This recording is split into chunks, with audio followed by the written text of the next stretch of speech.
Hello, everyone. This is Bob Lowe, CSIA Executive Director. Thank you for attending the September CSIA webinar.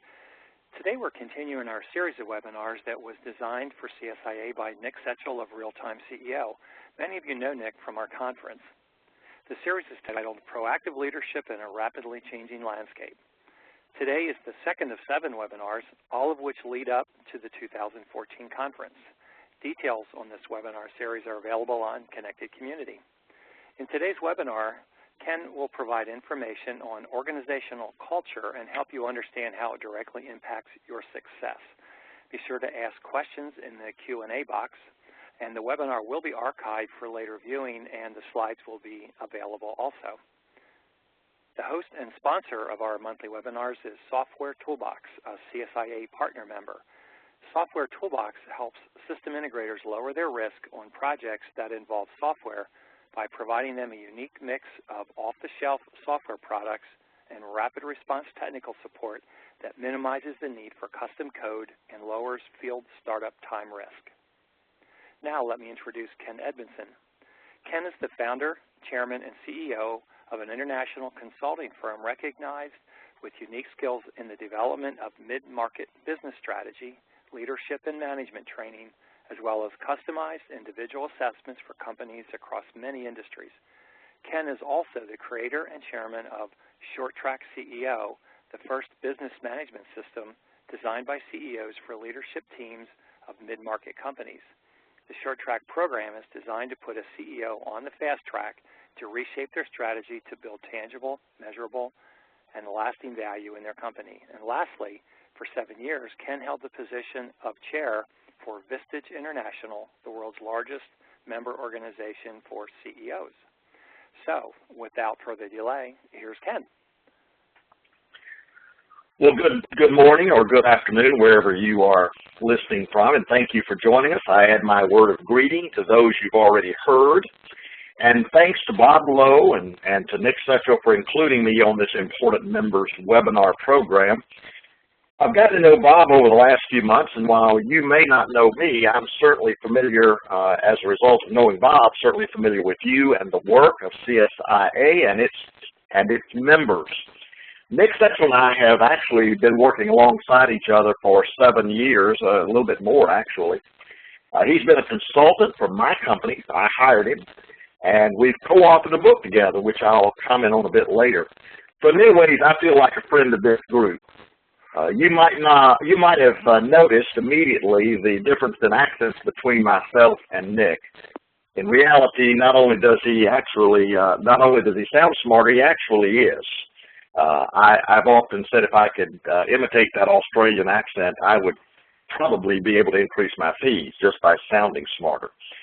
So I'm speaking to you from the U.S. in Memphis, Tennessee, and while I've traveled and worked and spoken all over the world, I have to tell you it's just hard to disguise this southern accent. So hopefully you'll be able to pick up on all of the nuances of that.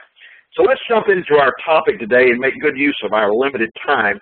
Now I want to begin by commenting on well, let's see if we can get ourselves going. I want to comment. Let's see, Monica, if we can get ourselves going here in our slides.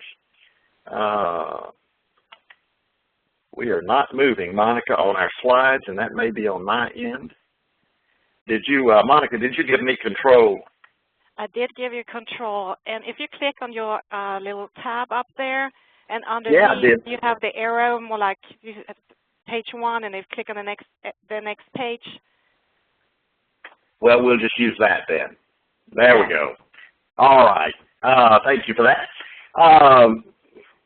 Mark Twain made this statement somewhere along the way that sacred cows make the best burgers. So today, folks, we might talk about some sacred cows in your company because the topic for today is organizational culture.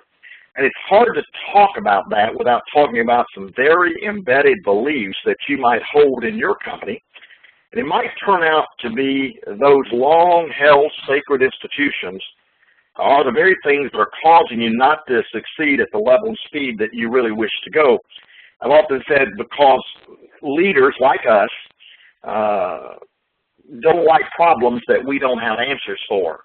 And if that's a sacred cow for you, then I hope today we can solve that and talk about this topic of organizational culture in a way that will empower you to do some things. The title of this session is Organizational Culture Methods for Improving Performance. Folks, organizational culture is more than a method. Organizational culture is a code for your firm's actual DNA. That's what it really means. The speed and effectiveness of every attempt you make to improve your company and every effort you make to change your company will be determined by the type of culture that exists in your firm. Now, think of your firm just like a human being, because in reality, that's what it is. What makes it special? What allows it to outperform your competitors? It's really no different than an Olympic athlete. It's the DNA of that athlete which separates them from the average person and allows them to do the things they do, run further, jump higher, swim faster, whatever it is, than the rest of us. No, regardless of how hard I train, it's not likely that I'm going to make the Olympic team. I don't have that DNA. Your organizational culture will determine ultimately how far you can take your organization, because it really does separate the extreme success from the ordinary, if you will, and even from the losers. I noticed last month in the August webinar, Nick spoke about change and its impact on our firms in the coming years, and I agree with what he said. He's absolutely right. But you and I have already experienced a major dose of that over the past 5 years. We've just passed the 5th year of the greatest recession of our generation. And as Nick reminded us, that while we are all in one sense survivors, the story is not complete.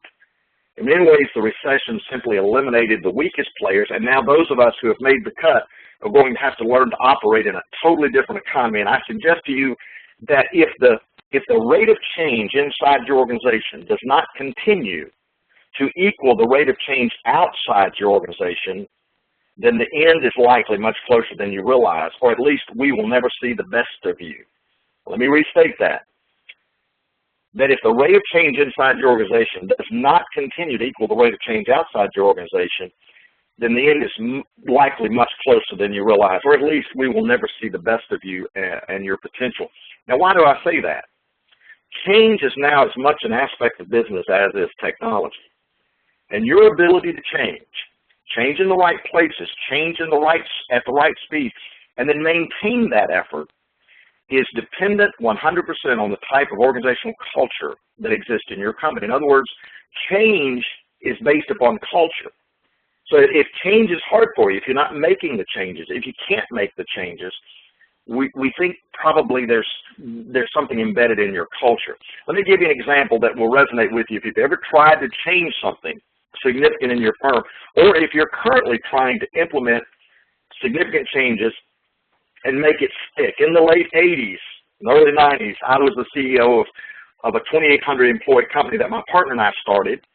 We were fortunate it had grown to about $300 million in collected revenues. It was really a nice company, well respected in our industry, and by all standards, we were successful to the outside world. And as you might also suspect, since we were the founders, we had the opportunity to do anything we wanted with our company. We really did. We literally had no limitations on what we could ask of our company.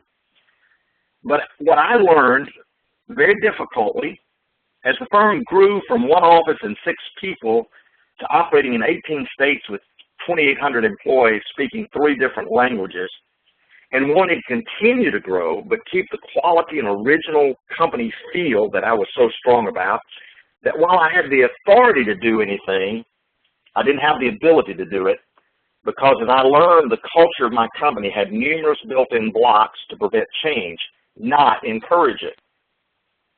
As we really began a rapid growth, it began to take an inordinate amount of effort. The larger we got, the harder it became to get the slightest change implemented, whether it came to things like employee policy, customer service, sales, product innovation, even communication seemed to begin to be difficult.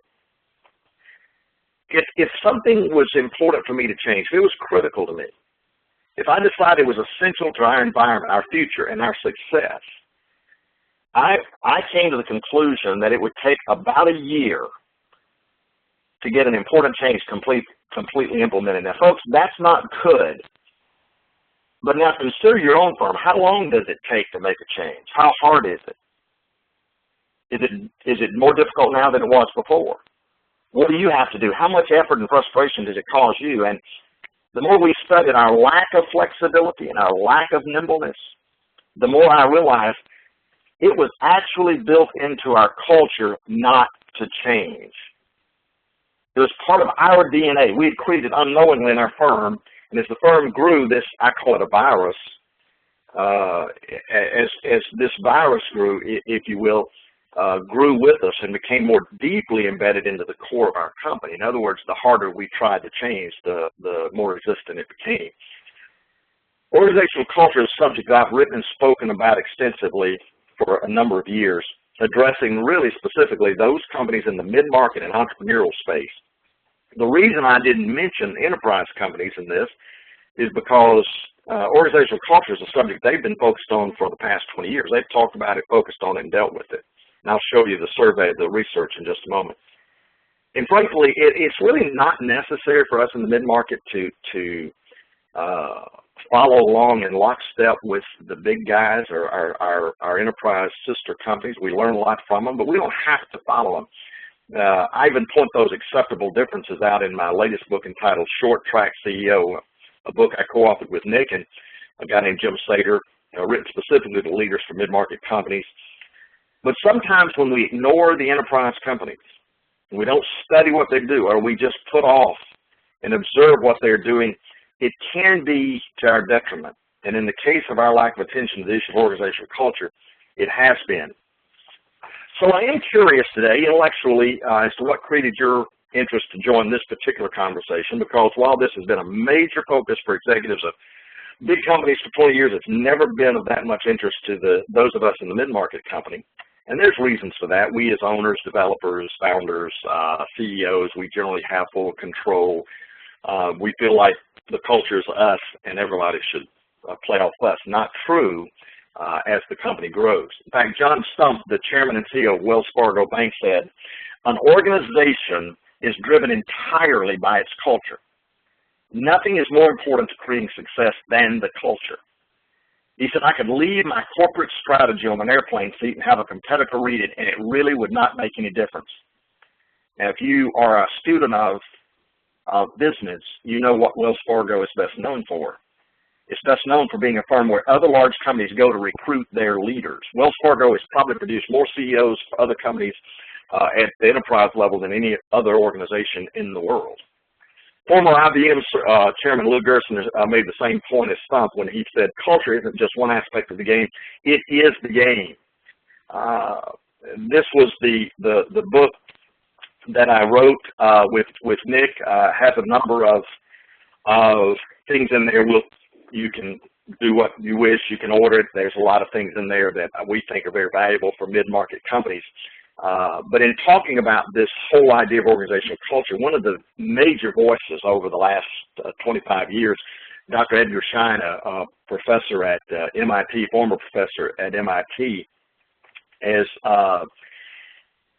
said the bottom line for leaders, and by the way, he's well into his 80s now and still a major voice. He said the bottom line for leaders is that they do not become conscious of the cultures in which they're embedded. Those cultures will manage them. Cultural understanding is desirable for all of us, but it's essential to leaders if they are to lead. So I'm delighted you're here and interested because I have been evangelizing this idea of organizational culture being the single most important driver for determining a company's overall value and effectiveness. And whether you are a startup, whether you're in the middle management role, whether you're in the senior management role, you're in a mid-market or global enterprise company, I think there is validated and statistical proof for my statement of the value of organizational culture. Now, let me just get through the definition of organizational culture, and I'm not even going to put it on the screen because it's a fairly academic, but I think it's valuable. I think you'll pick up the intent here. The academic world says that organizational culture is the way we do things in our company, both publicly and privately, when no one is watching. It's the behavior of a group of people who gather to form an organization and the meanings that those people attach to their actions. Organizational culture includes the values, the visions, the norms, the working language, the systems, symbols, beliefs, and habits. It's the software of the mind, the code, the core logic. It's the collective behaviors and assumptions that are important enough to be taught to new members of the group for generation after generation as a way of thinking, feeling, and acting, not only with each other, but with their clients and with your stakeholders. But that's a mouthful. Let's break that down a little bit. Organizational culture probably could best be described as the collective capacity of a group of people to gather together and create value. An even more descriptive picture of culture might be the idea, if you will, and let's just take everything in your organization, your habits, your people, your customers, your marketing, your brand, your values, your traditions, your strategy, your mission statement. If you could take all of that, put it in a bag, if you will, visually think about this, shake it up and just pour it out. That mix that comes out would be called your culture. That's what it forms. That's what all of that comes together to form. Now, on a personal level, think in broad terms. If you're a member of a social club, a religious group, a family, tell me how you would describe that club or religious group or family. Tell me its reputation. Tell me what it takes to join that group. Tell me why you're a member of that group. Tell me how prestigious it is to belong, if it is at all. Tell me what's expected of you. Describe how strongly you feel about supporting that organization. Tell me how you talk to one another. Tell me how you act toward one another. Tell me how you establish your rules. When you finish answering all of those questions, you've really described the culture of the organization. Let me suggest something to you. You'll never, ever associate permanently or commit yourself to any organization or group where you do not feel you fit into that culture. Now take just a moment and think about your turnover. Is turnover an issue in your company? When people fire us, that's what they do when they leave. They didn't quit, they fired us. It is not too big of a stretch to say that culture was probably wrong. They didn't fit the culture. Matter of fact, when we do hiring assessments, one of the things we look for, do they fit the culture of the organization? Because if they don't, they won't be there for a long period of time.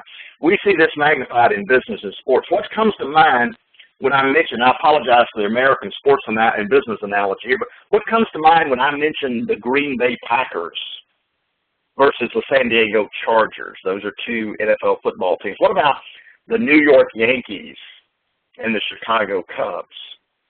I apologize to you Boston fans that I didn't leave them out or intentionally do that. But think about the Boston Celtics and the Detroit Pistons. What comes to mind? What you're thinking, the picture you have in your mind is their culture. What about in business? What about Apple versus Sony? What about Walmart versus Kmart? What about GE versus Westinghouse? Whatever the thought is that comes to mind first for you is your interpretation of the culture of those teams and organizations. Now, think about your own firm. Compare yours to the #1 competitor in your field.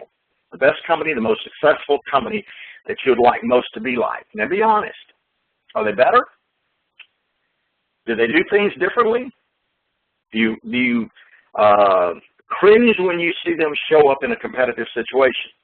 Well, I want to give you just a real quick test on your own company, and then we'll get into the real test. But I want to ask you to consider the following, how each situation would be addressed in your organization today, because if I were coming to work for your organization, I might not ask you, or they may not ask you these questions because they may not know it, but they're evaluating these things. They really are. When someone comes to join your company, when a client comes to work with you, these are things they're going to ask. But if I'm joining your company, I want to know, number one, as a new middle management employee, does the firm adjust to me, or do I have to adjust to the firm's way of doing business? How quickly and easily will I be integrated and accepted into the firm? Am I a new person for a long time? It's part of your culture, how you integrate people in. Number two, how do different departments within your company get along? How does sales get along with production, manufacturing with accounting, IT with anybody? What's going on there? Do they talk? They get along? Are you constantly refereeing those things? That's part of the culture. Consider all of your employees. How favorable do you think their impressions And how committed are their responses to the company's customers? Do you trust your employees that in every case they will speak well of your company? Number 4, is every employee in the company as knowledgeable about the future direction and strategy for the firm as you are? Or is that held tightly in the hands of a few? Are all employees, number 5, are all employees highly engaged in their work, or just some of them? Number 6, do your customers' input, does your customers' input affect how you do business? Well, we can't do that. We don't offer that. That's not the way we do business. And there's a place for that, certainly. But it's part of your culture. How your company responds to customer input. Do we consider it criticism, or do we consider it an opportunity? Number 7, is the big strength in your company constantly improving? Or do you have some folks who've become, if you will, museum artifacts, what I call museum artifacts in your company? They've been there so long, well, what are we going to do? They've been here so long, we can't move them. Do you have people in your organization who are difficult to deal with, but carry a key position in the company, and you cannot, because of their legacy knowledge, do anything with them? That's part of your culture. Number 8, do all the leaders in the firm practice what they preach, regardless of the cost? Wow. Do we talk it? Do we put it on the wall? Do we carry it around in our brochures, but we don't do it? Your people know whether you do or not. Just ask them. Number 9, does the company constantly and easily adopt to new ways of doing business? And the last one, does your company publicly state its goals to all employees and then track the progress toward those stated goals? It's part of your culture. Originally, the concept of organizational culture was just a way to describe how leaders catch all the soft stuff, that they realized they had to think about. I'm a leader, I've got to think about values and mission statements and visions. Quite frankly, it's not that big a deal. Wow, did we learn in the 80s when the world began to change, technology emerged as a dominant force in business. The speed of business just tripled overnight. We entered the knowledge and service age and left the production manufacturing age, and suddenly change became essential to survive. And leaders began to realize that the most important and significant block in creating change and adapting to newer, better methods was the inability to change. The inability to modify or correct the culture of the organization. It becomes so embedded, so petrified, so inflexible and self-centered that it wouldn't adapt and change. It quickly became apparent that greater understanding and insight about organizational culture was necessary to survive, and even more critical was that even if we can learn to change our culture, how do we measure it? After all, if you can't measure it, you can't manage it, right? So I want to present the most significant work that has been done over the past 20 years, but really over the last 10, if you will, on organizational culture and how it relates to your company performance. We're going to take it out of the big companies because they've been doing it for 20 years, and we're going to use it in the mid-market companies because absolutely the block to growth, the reason less than 1% of the companies that are founded in the U.S. get to $25 million in revenue during the term of its founder is because they can't get past their own culture. Now, let me restate that. Less than 0.5% of every company started in the U.S. during the term of its founder gets above $25 million in revenue. Now, it may be bought, it may be acquired, it may be merged, it may leave the landscape, but less than 0.5% do. And I would tell you the reason for that is that they start with a culture and it becomes embedded and it cannot change. Now, while there are a lot of places we can go to study culture, perhaps the most significant work has been done, and you'll see it on my screen, done by Dr. Dan Dennison and his team of research. Dr. Dennison was a professor, a tenured professor of organizational learning at the University of Michigan, and I studied under Dr. Dennison and for a number of years, and he's now a resident professor at the Institute for Management Development in Lausanne, Switzerland, and he and his team have spent 20 years studying some of the most respected and successful companies and some of the most famous failed organizations, measuring the link between their culture and their performance in areas such as profitability, sales growth, employee retention, product quality, customer service, even return on assets, return on investment, market value. Their research began to pave the way for our understanding of how to measure the actual impact the culture of the organization has on the performance of the organization, and to give the organization the ability to focus on the actual issues that need attention It allows you to separate fact from fiction. I was visiting the home of a client of mine recently. He invited me to his home, and I went to his beautiful home, and I took note, as he knew I would, that the home next door to his was in great disrepair. In fact, it looked like it might have been abandoned for a number of years, and he embarrassingly said, no, someone lives there, and we're not able to do a whole lot about it because we're out in the country, and you can't, or out in the county, and as he said, in their area, and there wasn't a lot of things you could do to enforce that like you could if you were in an incorporated city. And that's not an important story until I looked closer. Weeds growing up, shingles falling off, house looked like it hadn't been painted or dealt with for years. Place was a mess. And I looked over there, and I saw what I assume was the owner of the property trimming hedges. Now, there was probably 1,000 things that need to be done on that property, trimming hedges. What was comical, if it wasn't so sad, was he was trimming dead hedges. So why do I tell you that? Well, if you measure your corporate culture and its impact on your organization, a lot of times what we find is we're working on the wrong things. So I want to help you today to look at what might be the things you would want to consider, and we can measure it. You and I can be standing beside each other and both appear perfectly healthy, even to a well-trained physician. But upon closer examination and testing, the physician might discover one of us is really critically ill. Organizations do the same thing. Unless examined, they can die looking perfectly fit, or you may be trimming dead hedges. As Ram Sharon put it, it helps you to distinguish. The testing your organizational culture will help you distinguish between the fine line between vision and hallucination. Now, I caution those of us who lead mid-market companies, entrepreneurial companies, that we must always be able to define the change we want, describe it, and then measure it. I've already defined organizational culture. If you really want to change it, if you really want to understand it, we've defined what it is. Now let me describe it and look at how to measure it, because if you cannot measure it, your culture, you cannot resolve the problems it might be causing. Let me describe culture for you for just a moment. Here's a great picture. I love this picture. I actually used this picture years and years ago in a brochure of ours for our company. Didn't realize I would come back to it years and years later. Actually, the Dentist organization uses this. What you'll see in this picture is really a visual, if you will, a description of culture. Only about 10% of an iceberg is visible above the water. 90% is below the surface, but the inertia of the part that is beneath the surface is what will sink the ship. Similarly, it is often the parts of the culture that we can't see that will get us into trouble. This picture reminds us of that culture culture is learned. It's built up over time.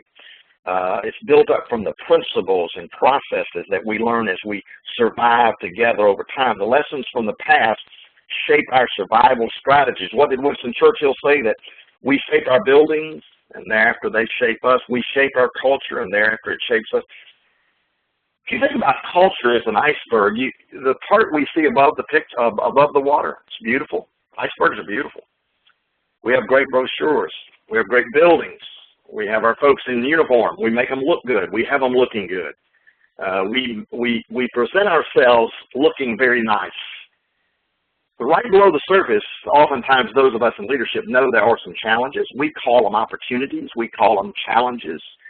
We need to do this, and you know what they are. You probably could list 10 of them. If I ask you right now, I can put you through a process, and you'll identify those challenges. By the way, it's the ones you mentioned last that are the most troubling usually, not the first one. But then there's something even deeper, and that's that part that is so far below the surface that even sometimes we don't see it.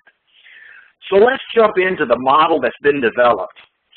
First of all, there was a model built around the studies that I mentioned earlier that were built around a study of global companies. Not through last year, it's now over 1,000 companies, 48 countries have been studied in depth through the model I'm going to show you. companies all over the U.S. and Europe and the Asia Pacific, over in Australia. So there is a wonderful database that I'm going to show you that you can actually compare your company to. So the study has been in depth. It's very validated. And what they discovered is that the model for organizational culture has 4 large concepts in their model. The first concept I would call the mission, or they call the mission. For a culture to thrive, and I'm not going to say good culture, bad culture, I'm going to say for a culture to thrive or be consistent, you got to know where you're going. And folks, most of us in mid-market companies, we knew where we were going when we started the company, but we forgot to tell anybody else, or we haven't updated that. The second part of that is adaptability. Are we listening to the marketplace? Well, we did. We used to because we had to, but now we're kind of locked in. We do it our way. The third part of that is what we call consistency. Does our system create leverage? I'm going to talk about each one of those in more detail in just a moment. And then the fourth part of your culture is called involvement, where our people engage. Now, this model is measured by a 60-item survey. So there is a survey, an assessment that goes with it, that produces a profile. And the profile compares results to this benchmark database of now over 1,000 organizations.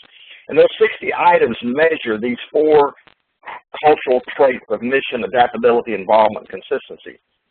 Now, each of these 4 traits, which I'll talk about in just a moment, is measured with 3 indexes, or what I call drivers. In other words, if you're working on mission, you don't just work on mission. There are 3 things you have to work on. You don't just work on consistency. There are 3 things. You say, well, who's looking at this? Your people are looking at it. Your customers are looking at it. They feel it. We'll talk about performance in just a moment when you are able to get all 4 of these. So if you want a rounded culture, a consistent culture, if you want a culture that will flow more smoothly through change, if you want to be able to turn the ship rapidly, if you want to address, if you want to move in a different direction, you've got to have this wheel well balanced. And oftentimes the wheel can look pretty darn one-sided or pretty square, if you will. So let's jump into these one at a time. Just for a moment, I'm just going to touch on each one of them. Mission is has 3 drivers in it. Creating a shared vision. How good is the vision in your company? Defining strategic direction and intent. And defining goals and objectives. And folks, what I find in mid-market companies, we don't do that very well.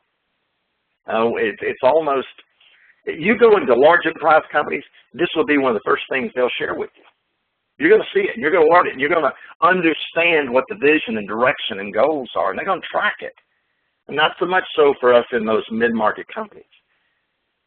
By the way, a mid-market company can be defined however you want to. I define it as companies generally under 100 million with under 500 employees still privately held. But that's a broad definition. Other companies considered anything under $1 billion. So it varies, but most of us are mid-market companies. 90% of us are.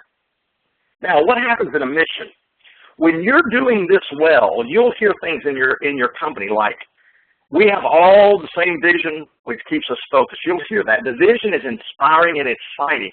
But if you're not doing it, you'll hear them say, it's frustrating around here. We're flying blind. My priorities are whatever my boss says they are today. We're not sure what the future holds. You'll hear that from your team. You may have to go deep in the organization, but you ought to go deep. You may not hear it from your executive vice president. She might not want to say it. He might not want to tell you he doesn't know, but you need to know if this is out there.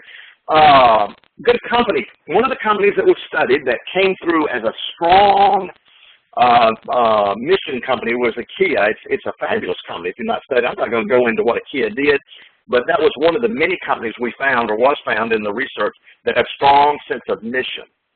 Great story. They changed how they did business, but they were very strong on their mission. The second thing that we look at in organizational culture is your adaptability. There are 3 drivers: creating change, emphasizing customer focus and promoting organizational learning. You say, well, we do all of those. We're pretty good at it. Well, we'll measure it in just a moment and see if you are. Now, what happens when you're really an adaptable company? Well, you'll hear things like hiding mistakes is more detrimental than making them. A customer mindset permeates this organization. Change is not a program. It's a matter of survival around here. We ask ourselves, what does the customer want and need when we are looking at our processes? If that's not embedded correctly in your organization, you'll hear things like there's a lot of finger pointing. Our philosophy is naming, blaming, and shaming. This is how we've always done it. Oh, my word. One of the best companies out there, you might have guessed it, when the studies were done, one of the most adaptable companies out there was our friend Apple. We could talk about that a long time, but the study I'm going to compare you to, or you can compare yourself to, will involve Apple. So you can compare yourself to the big guys. What about involvement? Developing organizational capability involves three drivers: building teams, developing capability, crossing lines, empowering. I know the word empowerment is overused today, and it has become somewhat weakened by the incorrect use. But if used correctly, it's still a wonderful process. And if you're going to drive involvement, if people are a challenge for you, and I know all of us say our people are our greatest assets, and not much else proves that other than our saying. But if people really are, they've got to be empowered. They've got to be working teams, and we can measure that. You may be surprised what your people tell you about involvement. When involvement is consistent in an organization, you will hear things like, we band together to work as a single unit to achieve our daily goals. I feel that I'm using my skills and intelligence rather than being micromanaged. I feel a sense of ownership.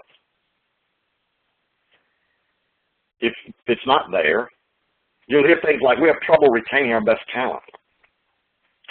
Around here, it's best to check your brain at the door. Leaders believe they always know best. Now, that's not the way you measure this, but it's a way you can do a walk-around measurement. We'll measure it statistically in just a moment, or show you how. Companies that have done that well, Dominos did it well in our study, or in the study that's out there that we can compare to. We did it very, very well. So neat story about the new chairman and what he did to empower and build teams in the organization. Now, you may have a great experience, and you may prefer a different pizza. That's not what this is about. This isn't advertising for Domino's, Apple's, or IKEA.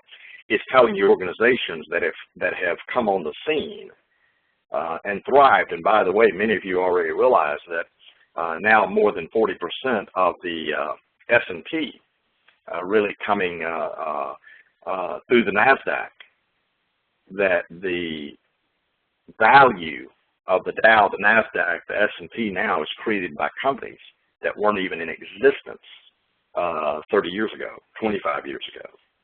So there are companies who've come on the scene in the last 25 years that we think have been around for a long time. But guaranteed what we found, or what was found in the research by Dennison and others, was they were doing this culture thing very well. Now let's look at the last one, consistency. There's three drivers to it. You've got to build effective working relationships across the organization. You've got to engage in effective problem solving. If your people don't believe you're doing that, they will not trust you. And you've got to define core values. You've got to align the behavior. We've seen failure after failure after failure after failure. Starting back in 2001, we can name one after the other. Folks, the market crash recovered in a matter of months when it was a financial problem, or when it was a terrorist problem. The market recovered. What the market didn't recover from was from companies that they believed had lied to them. The market is more sensitive to dishonest companies than it is to terror or other world events. And for a decade, we've been fighting to overcome that in the last 5 years. And I would submit to you that all of this was built in. We have cultures that were afraid to speak up. There were people in those organizations that we have to give them a name now. We have to give them the name whistleblower. So what happens when a company is consistent? I told you we'd be killing some sacred cows today, so we're there. What happens when they're talking? They say, we have a moral compass. All of the team members believe in creating win-wins. We solve problems and move forward. We engage in constructive conflict. By the way, conflict is not bad. It's the search for the truth. Just because you have conflict in your company doesn't mean you got a bad culture. My manager lives the core values and addresses them. Impressive. If you're not there, here's what we've got: silos around here. The end justifies the means. The leaders don't walk the talk. So off we go. Toyota has been a company that has marked itself in that area of consistency, and the studies include them in that work. Excellent work that's been done that is now available to all of us. I told you there was a performance metric here. I'm going to start to reveal some of that. There are a number of things that if we took the high performers, the top 25 and the bottom 25 of these 1,000-plus companies now, what was revealed was that those with the more rounded and more consistent culture produce return on assets of 3.2 versus 2.3. When you're talking billions of dollars, folks, that's a lot. People always ask me about sales growth. How do I grow my sales team? Well, we generally get the answer wrong because we work on the wrong end of the stick. But one of the things that I would like to say to them, but most of them won't understand it or won't pursue it, if you want to increase your sales growth, work on your culture. Sales growth for the bottom 25 was 1.4% annually, for 23.1% for those in the top 25. Market to book ratio for public companies, 2.6 to 4. Wow. What a significant difference. But that's not the only thing that it impacts. I want to show you something here because if you notice, I just put up an arrow leading to this. This is the way that we begin to measure our culture against the database. If you notice each of those cells, if you will, there's a number appearing there. And that number represents the percentile. There are 4 percentiles. The first percentile is 0 to 25%. The second one is 26 to 50, 51 to 75, 76 to 100 as you move out into the areas right here. This is the 4th percentile. This is the second. This is the first, or the second, and there's the third. What's that 12 represent in that percentile? What it says is that these companies, 88% of the companies outperformed them. You look at that picture on the left, we call that the donut of doom. This company's not going anywhere. Now, there's good news for that company, those companies. They can go somewhere, but they're going to have to make... This company over here shows in most of the areas they're operating in the 4th percentile. They are at the 78th percentile. In other words, there are only 22% of the companies that operated higher in empowerment. This is a strong organization over here. This is average for the top 25. So when we measure it, it's measured precisely. I like to say we're putting bombs down smokestacks here. We don't just say we need to work on adaptability. No, you need to work on customer focus inside of adaptability here. You need to work on something very specific. Absolutely. The idea for us as leaders of these companies is to get these areas of our company moving. Let's see, Monica, I wrote on the screen, we need to erase that. Let me see if I can erase all those. There we go, maybe we can move now. Let me show you the next movement, if you will. Customer satisfaction fascinates me. It's a passion for me. I don't necessarily teach it or work on it, but I study it in every company I go into, and even every company that I get service from. I love customer service. Look at this. Companies in the above 80%. And look again at how strong these organizations were. Out of those 1,000 companies, they had 80% customer satisfaction. These had 50% customer satisfaction and below. That's not survivable. We talk about employee engagement. If there's a secret number out there that's killing us, it's this right here. We're not keeping our employees. There are three things that happen to an employee. 82% of the time, we'll talk about this in our webinar coming up in January, 82% of the time when you hire someone, you make a mistake. Wow. Now, a mistake is defined as one of three things. Either number one, within the first 2 years, they fired you. They left. They didn't like you. They didn't fit your culture. That's expensive. Number two, you fired them. You just couldn't stand it. You just write it off, move on. Or the third one is they're still there and you kind of wish they weren't. That's a mistake. What happened? I thought I was hiring this wonderful person. They didn't turn out to be so wonderful. Why is that? Well, part of it is the culture. Part of it is what we're going to talk about in January, and learning how to assess people the way you assess your culture. But culture is important. People have to fit your culture or they'll leave. If you look at the companies on the right, their employee engagement is so much higher, so much more effective. These people are flying the colors. They're wearing the badge. They're doing what the companies on the left, not working for them. Employee engagement. What about return on shareholders' equity? There was a study of 161 of the companies, the publicly traded companies, a broad range of industries. This study contrasted the performance of the 10% of the organization with the best culture and the scores of 10% of the organization with the worst culture. So this was a study of those in the top 10 and bottom 10%. The average return on equity for the bottom was 6%. The average return on equity for the top was 21%. Now let me talk to you just a moment about the reality of where we are. If you have a company that has more adaptability and mission focus, what we call external focus, you're probably innovative, you've probably got sales growth, you probably have a good market share. If you're a company that is strong in internal focus, what we call involvement, consistency, you're stronger here, weak on the top, you probably have good employee satisfaction, good quality. If you are strong in mission and consistency, you're probably profitable. And if you're strong, what we call flexible, adaptability, involvement, you probably are creative again. You probably got good customer satisfaction. But I'd ask you this question: which one of those do you want to give up?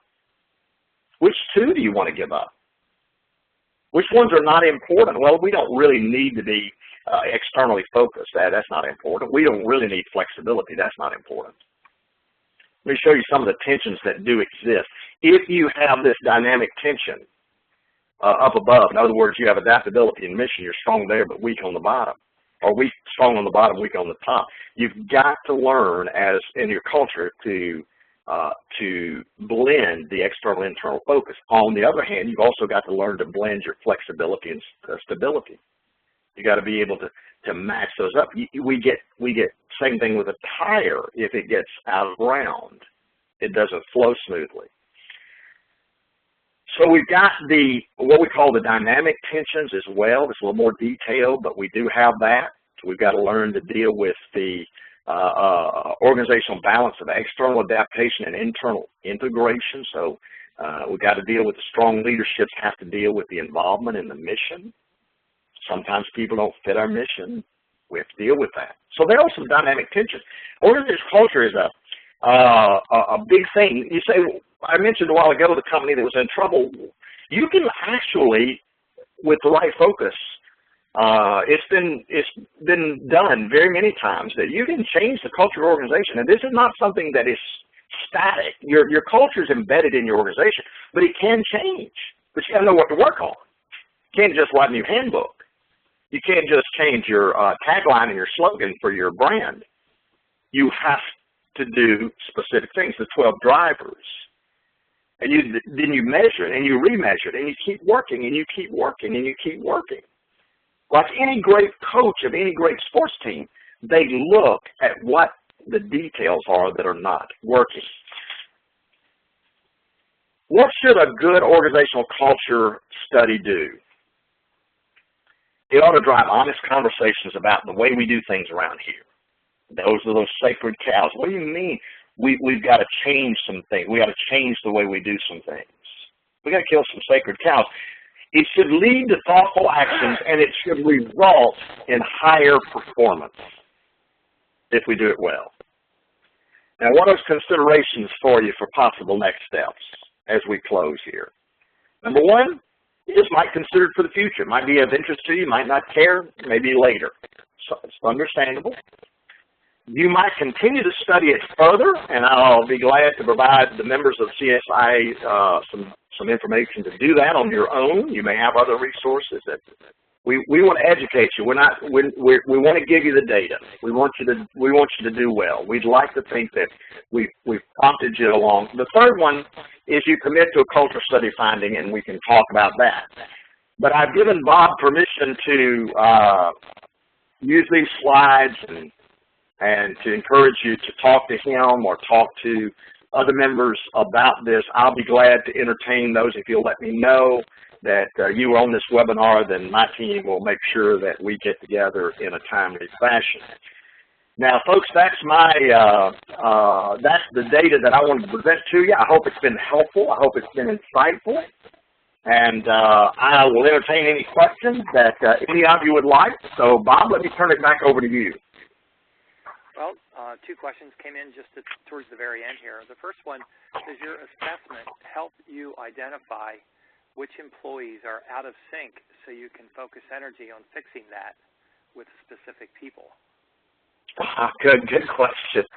I want to answer the question, yet you can break the study down in a number of ways. The value of the study is to keep it blind. But we do break it down into salaried versus hourly. We break it down into departments. We can break it down to customer service versus sales. We can break it down to executive group. You can break it down California versus Missouri. We can break it down Texas versus Michigan. You got different plants. There's probably, once you zero in on that department, you probably know which folks are not built into the organization there. But to identify one particular person, it's not likely that you will know that, but you will know, you'll be close enough to doing that. Okay. So this study then on a company. All right, next question. Okay, so this study then is on companies. John, I hope that answered your question reasonably well, but you can zero in on a particular area of your company.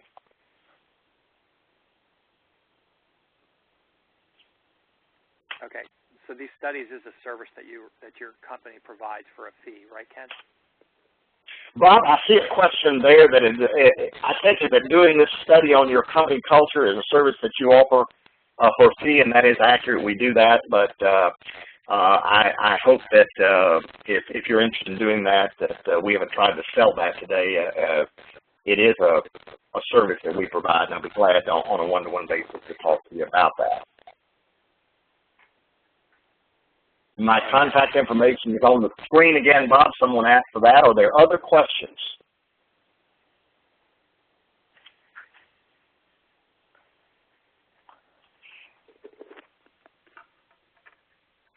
I don't see any others at this point in time, Ken. Very good. You do I'm not Troy there, Bob. Did we? I'm sorry. Oh, he's just asking the contact information. Hey, we have a couple of people that did call in. I'm going to go ahead and unmute them. Okay. If they do want to have a question. Okay, that would be great.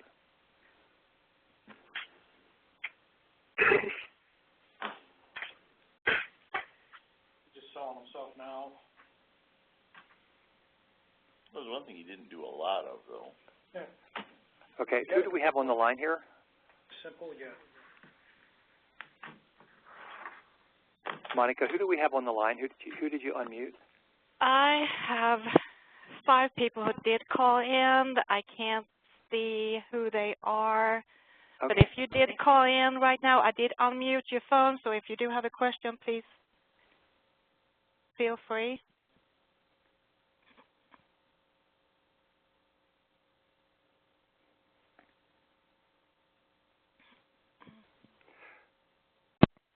Okay.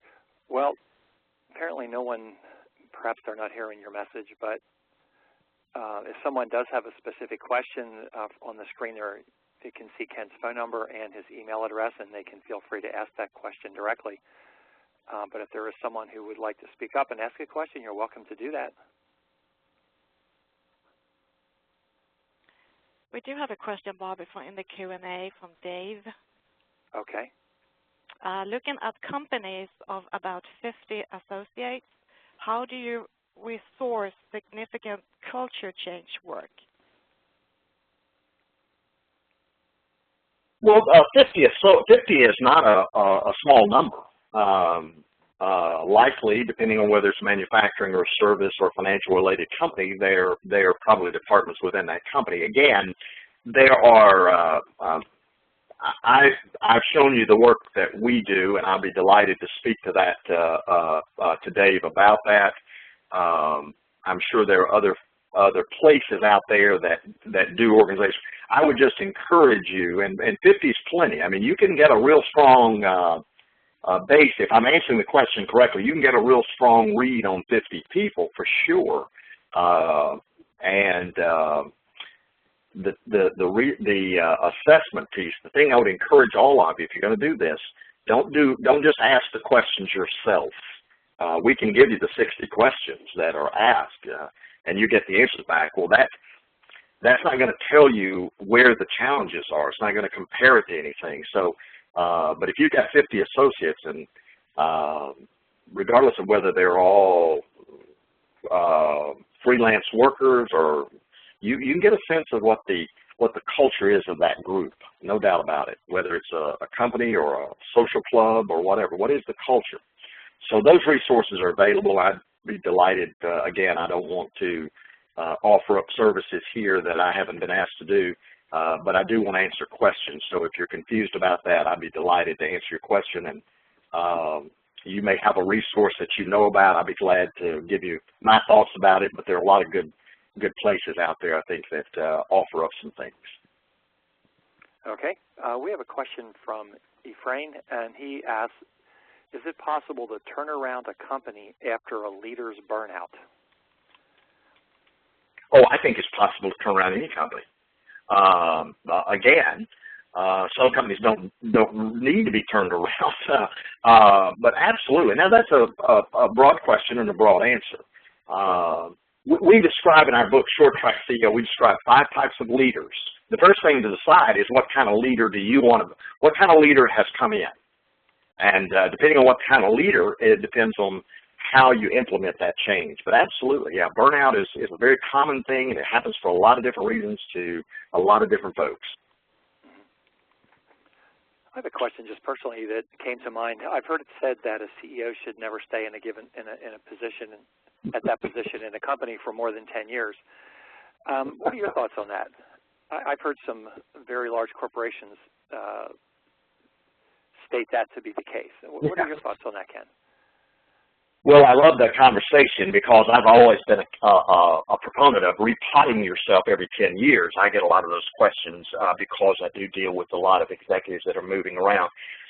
I don't think there's a right answer to that. I do think it is. You can run into a Fred Smith at FedEx who's an icon. Very few people can do what he's done. Take a company from startup all the way to where he's taken it. Most of us need to repot ourselves because if the company is doing what it needs to be doing, we probably, to a large extent, for most of us, we've hit our limit, and we need to go somewhere else, refresh ourselves. And there's reasons personally to do it, and there's reasons the company ought to do it. But in some cases, we see. I've got several clients where the founder is still in residence and has been for 20, 25 years and still doing a great job. So I don't know that it's an absolute. There's no research that I've found that says that. I will tell you, I support either one. If you've been there for 25 years and you've got the energy, now we can assess whether you have the makeup to do that, whether you have the complexity, whether you have the energy to do it, whether you have the drive to do it. But that's a personal assessment of that particular leader. But sure, you can do it. But I'm a poster child for 10-year change. Very good. Now, our average size company in CSIA is about 25 people. So, envision a high-tech company made up of about that many people. Is there any aspect of what you explained today that wouldn't apply to a company that size? No. Very good. I mean, the reason I ask is because, obviously the examples you gave were very large multinational corporations, but I get the feeling that everything that you explained could apply to a 25-person high-tech company, which, again, is a typical member of CSIA. So I wanted to get your thoughts on that.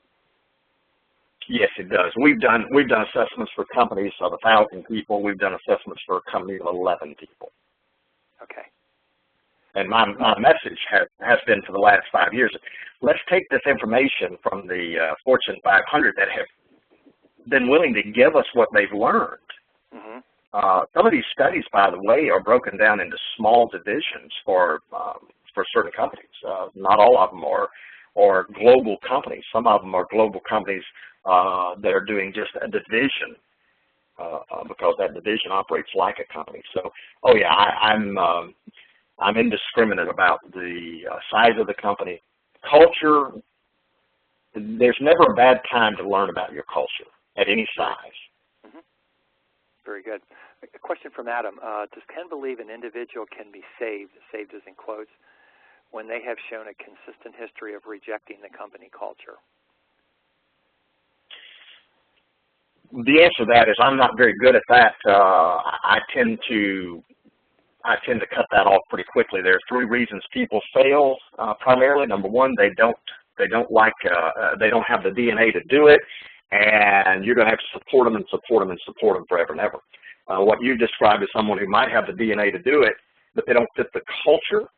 The 3rd reason is someone who's done a good job goes temporarily insane. They have a death in the family. They get an old habit of drugs comes back, or they go through a divorce, something like that, and they begin to struggle. But the people who don't fit your culture, folks, I told you, sacred cows, get rid of them. Get rid of them. Now, you've got to be sure that it's a culture issue, and that's another reason. If they don't fit the culture, get rid of them. Okay. His follow-up question was, if they can be saved, what are some tactics to turn them around? So you answered the question. If they can't be saved, then it's time to turn them into hamburger. But if they can be saved, what are some tactics? Well, we'll pick that up in January, but let me give you the short version of that. It's their personal assessments have to be determined.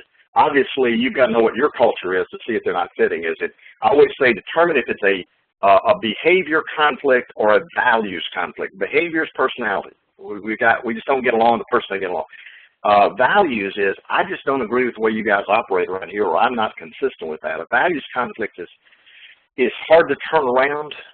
Behavior conflict you can turn around if the person has the energy and the desire to do it. But I would tell you, no one should be given more than a 6-month opportunity with a very clear mandate. But the personal assessment would tell you how big a challenge it is. It's one thing for me to teach LeBron James how to shoot free throws.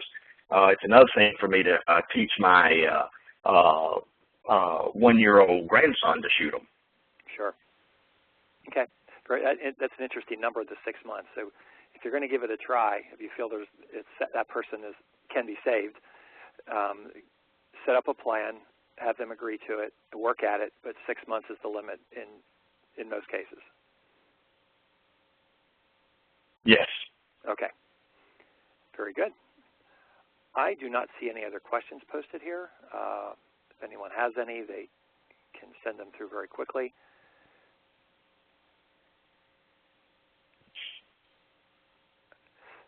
Okay, we're just a few minutes over our hour, and so I want to thank all of the attendees for your participation. Most of you have hung on here for the full hour, and my hope is that you have several takeaways that will help with your company's culture and resultant success. Ken, thank you for contributing your time and expertise. Your presentation was very insightful, and we look forward to your next webinar in January and also in doing a deep dive into some of these topics at the conference in April. And we wish the best for you and your company and your family. Thanks again to our host and sponsor, Software Toolbox, and particularly Monica Anderson, who is our technical host today. And I want to ask you to be sure to complete the survey for today's webinar. It'll arrive in your inbox within the hour and takes only about 30 seconds to complete. and your feedback is necessary for our continuous improvement. So in closing, here's just a brief list of important considerations. First of all, please know that all webinars are archived in controlsys.org, our public website. The next webinar will be by Nick Setchell on October 23rd, and it's called 24-Month Rolling Plan. Another bullet item is to be sure to read the CSIA newsletters to stay up to date. If you haven't read them and you've lost track of them, they are archived in Connected Community. You can find them easily anytime. Coming out in the next day or two is the CSIA JP Morgan survey of our industry. So if you're a primary contact of CSIA, as a member, or if you're a prospective member that receives the survey, please complete that. For the prospective members, one person per company, please. Lastly, remember to take advantage of CSIA's Insurance and Statistics program, and also remember that we have a new marketing toolbox for our members. So this is Bob Lowe, CSIA Executive Director. Thanks again for attending. Goodbye. And I'm going to go ahead and stop the recording.